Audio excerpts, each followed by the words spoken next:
ಜೀನಿ ಪರಿಶುದ್ಧ ನೀರು, ಮದುವೆ ಸೇರಿದಂತೆ ಇತರೆ ಸಮಾರಂಭಗಳಿಗೆ ಹೋಲ್ಸೇಲ್ ದರದಲ್ಲಿ ಮಿನರಲ್ ವಾಟರ್ ಲಭ್ಯ. ಸೂಪರ್ ಮಾರ್ಕೆಟ್, ಹೋಟೆಲ್, ರೆಸ್ಟೋರೆಂಟ್ಗಳಿಗೂ ಜೀನಿ ಮಿನರಲ್ ವಾಟರ್ ಸರಬರಾಜು ಮಾಡಲಾಗುತ್ತೆ. ಈ ಕೂಡಲೇ ಸಂಪರ್ಕಿಸಿ. ನಗರದಲ್ಲಿ ನಡೆದ ಬಿಜೆಪಿ ಜನಾಕ್ರೋಶ ಯಾತ್ರೆಯಲ್ಲಿ ನಗರದ ಹಳೆ ತಹಶೀಲ್ದಾರ್ ಕಚೇರಿ ಬಳಿಯಿಂದ ಪಾದಯಾತ್ರೆ ಮೂಲಕ ಹೊರಟ ಪ್ರತಿಭಟನಾ ಮೆರವಣಿಗೆಯು ಮಹಾವೀರ ವೃತ್ತಕ್ಕೆ ಬಂದು ಬಹಿರಂಗ ಭಾಷಣದಲ್ಲಿ ಮಾತನಾಡಿದ ಅವರು, ಈಗಾಗಲೇ ವರುಣನ ಆಶೀರ್ವಾದ ಪಡೆಯಲಾಗಿದ್ದು 50ಕ್ಕೂ ಹೆಚ್ಚು ವಸ್ತುಗಳ ಬೆಲೆ ಏರಿಕೆ ಮಾಡಿದ್ದಾರೆ. ಈ ಸರ್ಕಾರದ ಬುಡ ಸಮೇತ ಕಿತ್ತು ಹಾಕಲು ನಮ್ಮ ಜನಾಕ್ರೋಶ ಯಾತ್ರೆ ಹೊರಟಿದೆ. ರಾಜ್ಯದಲ್ಲಿ ಮುಸಲ್ಮಾನರಿಗೆ ಗುತ್ತಿಗೆಯಲ್ಲಿ ಮೀಸಲಾತಿ, ಮುಲ್ಲಾಗಳಿಗೆ ಸಂಬಳ ಜಾಸ್ತಿ, ಹಿಂದೂ ಅರ್ಚಕರ ಸಂಬಳ ಹೆಚ್ಚು ಇಲ್ಲ, SC ST ಮೀಸಲು 38,000 ಕೋಟಿ ಬಳಕೆ ಮಾಡಿಕೊಂಡಿದ್ದಾರೆ. ಯಾವುದೇ ಚುನಾವಣೆ ಇಲ್ಲದಿದ್ದರೂ ಬಿಜೆಪಿ ಹೋರಾಟ ಮಾಡ್ತಾ ಇದೆ. ಇದು ವಿಪಕ್ಷವಾಗಿ ನಮ್ಮ ಜವಾಬ್ದಾರಿ ಇದೆ. ಬೆಂಗಳೂರಿನಲ್ಲಿ ಕೇಳಿದ್ರು ಆಪರೇಷನ್ ಕಮಲ ಮಾಡ್ತಾರೆ ಅಂತ. ಆದರೆ ನಾನು ಹೇಳಿದೆ, ನಾವು ಇನ್ನೂ 3 ವರ್ಷ ವಿಪಕ್ಷದಲ್ಲಿ ಇರ್ತೇವೆ ಅಂತ. ರಾಜ್ಯದಲ್ಲಿ ಕಾಂಗ್ರೆಸ್ ಅಧಿಕಾರಕ್ಕೆ ಬಂದ ಬಳಿಕ ಅಭಿವೃದ್ಧಿ ನಿಂತು ಹೋಗಿದೆ. ದಿನ ಬಳಕೆ 50 ವಸ್ತುಗಳ ಬೆಲೆ ಏರಿಕೆಯಾಗಿದೆ.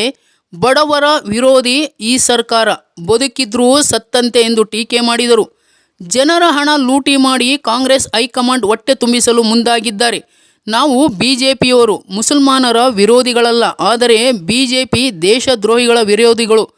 ಕಾಂಗ್ರೆಸ್ ಗುತ್ತಿಗೆಯಲ್ಲಿ ಮುಸಲ್ಮಾನರಿಗೆ 4% ಮೀಸಲಾತಿ. ಸಮಾವೇಶದಲ್ಲಿ ಮಾಜಿ ಸಚಿವ CT ರವಿ ಮಾತನಾಡಿ, ರಾಜ್ಯದಲ್ಲಿ ಕೊಲೆ, ಅತ್ಯಾಚಾರ, ಸರ್ಕಾರಿ ಅಧಿಕಾರಿಗಳ ಆತ್ಮಹತ್ಯೆ ಹೆಚ್ಚಾಗಿದೆ. ರೈತರ ಆತ್ಮಹತ್ಯೆ ಈ ಸರ್ಕಾರದ ಅವಧಿಯಲ್ಲಿ ಹೆಚ್ಚಾಗಿದೆ. ಇದೆಲ್ಲ ನೋಡಿದರೆ ಜನ ಸುಖವಾಗಿ ಇದ್ದಾರೆ ಎಂದು ಭಾವಿಸಬೇಕಾ? ಜನ ನೆಮ್ಮದಿಯಾಗಿ ಇದ್ದಾರೆ. ಬಿಜೆಪಿಯವರಿಗೆ ಹೊಟ್ಟೆ ಕಿಚ್ಚು ಎಂಬ ಕೈ ನಾಯಕರ ಹೇಳಿಕೆಗೆ ತಿರುಗೇಟು ನೀಡಿದರು. ಹಾಲಿನ ದರ ಮಾತ್ರವಲ್ಲ, ಆಲ್ಕೋಹಾಲ್ ದರ ಕೂಡ ಏರಿಕೆಯಾಗಿದೆ. ಹೆಂಗಸರಿಗೆ ಫ್ರೀ, ಗಂಡನ ಜೇಬಿಗೆ ಕತ್ತರಿ ಹಾಕೋ ಕೆಲಸ ಈ ಸರ್ಕಾರ ಮಾಡ್ತಾ ಇದೆ. ಹೆಂಗಸರಿಗೆ ಫ್ರೀ, ಗಂಡನ ಜೇಬಿಗೆ ಕತ್ತರಿ ಹಾಕುವ ಕೆಲಸ ಈ ಸರ್ಕಾರ ಮಾಡ್ತಾ ಇದೆ.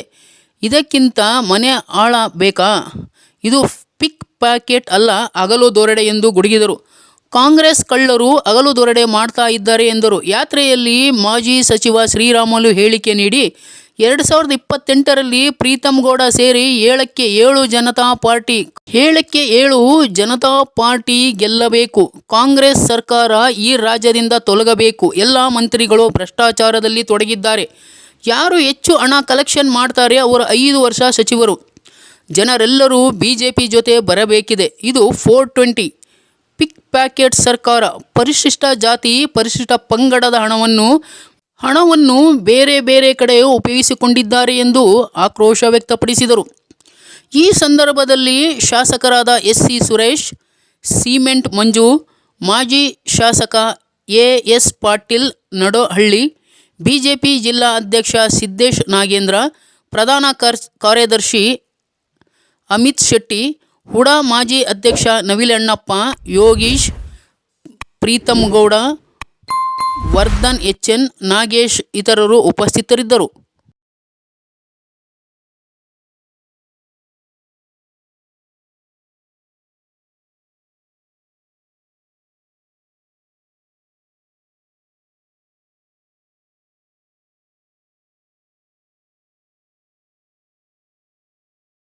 ಮತ್ತು ಜಾಗಟೆಯನ್ನು ಬಾರಿಸಂತ ಟೈಮಲ್ಲಿ 2021ರಲ್ಲಿ ಕೂಡ ಬಹಳ ಈ ದೇಶಕ್ಕೆ ಗಂಡಾಂತರವನ್ನು ಅವತ್ತು ಕೋವಿಡ್ ಮೂಲಕ ಅವತ್ತು ದೇಶದ ಪ್ರಧಾನಮಂತ್ರಿಗಳಂತ ನರೇಂದ್ರ ಮೋದಿಜಿಯವರು ಈ ದೇಶದಲ್ಲಿದ್ದಂತ ಪ್ರತಿಯೊಬ್ಬ ಜನರು ಕೂಡ ಜಾಗಟೆಯನ್ನು ನೋಡಬೇಕು, ಗಂಟೆ ನೋಡಬೇಕು, ಶಂಖನ್ನು ಓದಬೇಕು, ಈ ದೇಶದಿಂದ ಕೋವಿಡ್ ಮಯ ಆಗಬೇಕೆಂದು ಅವತ್ತು ಸೂಚನೆಯನ್ನು ಕೊಟ್ಟಿದ್ರು.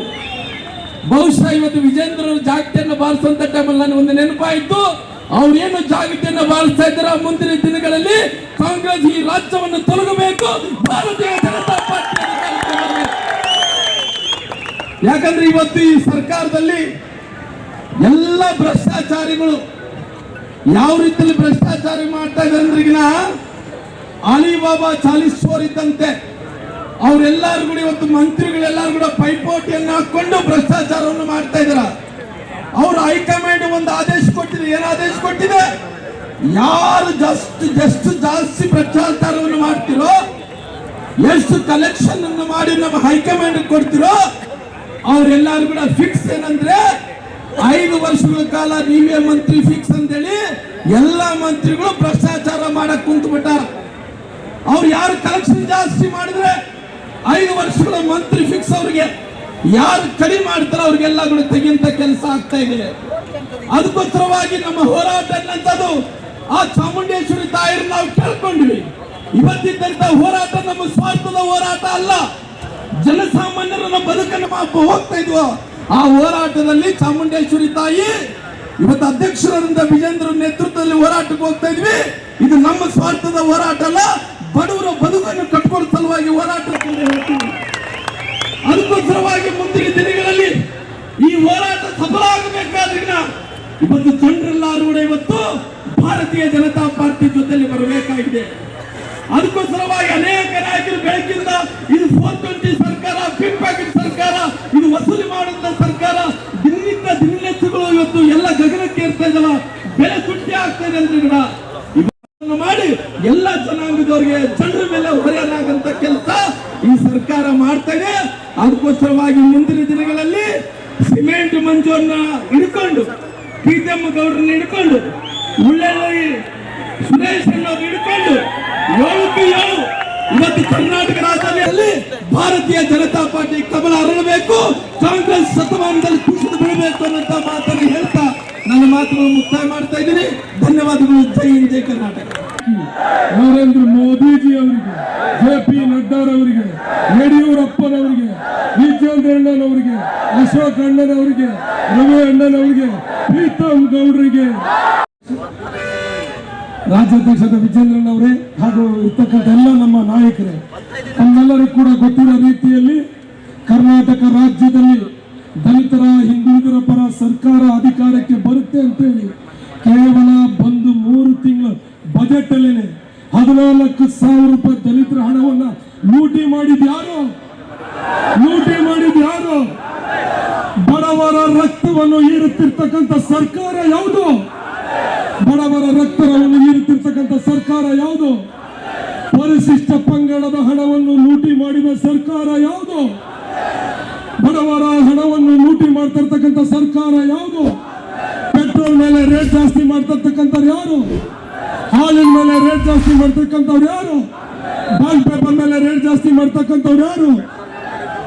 ಮತ್ತು ಕರ್ನಾಟಕ ರಾಜ್ಯದಲ್ಲಿ ಬಡವರ ರಕ್ತವನ್ನು ಹೀರ್ತಿರ್ತಕ್ಕಂಥ ಸರ್ಕಾರವನ್ನ ಕಿತ್ತು ಒಗೆಯೋ ತನಕ ವಿರಮಿಸೋದಿಲ್ಲ ಅಂತ ಹೇಳಿ ಸನ್ಮಾನ್ಯ ರಾಜ್ಯಾಧ್ಯಕ್ಷರು, ವಿರೋಧ ಪಕ್ಷ ನಾಯಕರು ತೀರ್ಮಾನವನ್ನು ಮಾಡಿ ಜನಾಕ್ರೋಶ ಯಾತ್ರೆಯ ಮೂಲಕ ತಾಯಿ ಚಾಮುಂಡಿಯ ಮಡಿಲಿಂದ ಶುರುವಾಗಿರ್ತಕ್ಕಂಥ ಯಾತ್ರೆ ಇಡೀ ಕರ್ನಾಟಕ ರಾಜ್ಯಾದ್ಯಂತ ಸಂಪರ್ಕಿಸಿ ಕರ್ನಾಟಕ ರಾಜ್ಯದಲ್ಲಿರ್ತಕ್ಕಂಥ ಪ್ರತಿಯೊಂದು ಮನೆಗೂ ಭ್ರಷ್ಟಾಚಾರ ಮಾಡ್ತಿರ್ತಕ್ಕಂಥ ಕಾಂಗ್ರೆಸ್ ಸರ್ಕಾರ, ಪರಿಶಿಷ್ಟರ ಹಣವನ್ನು ಲೂಟಿ ಮಾಡ್ತಿರ್ತಕ್ಕಂಥ ಕಾಂಗ್ರೆಸ್ ಸರ್ಕಾರವನ್ನ ಪ್ರತಿ ಮನೆಯ ಬಾಗಿಲಿಗೆ ಮಾಡ್ತಿರ್ತಕ್ಕಂಥ ಭ್ರಷ್ಟಾಚಾರವನ್ನು ತಲುಪಿಸ್ತಕ್ಕಂಥ ಕೆಲಸವನ್ನ ಇವತ್ತು ಕಾಂಗ್ರೆಸ್ ಸರ್ಕಾರ ಮಾಡ್ತಾ ಇದೆ.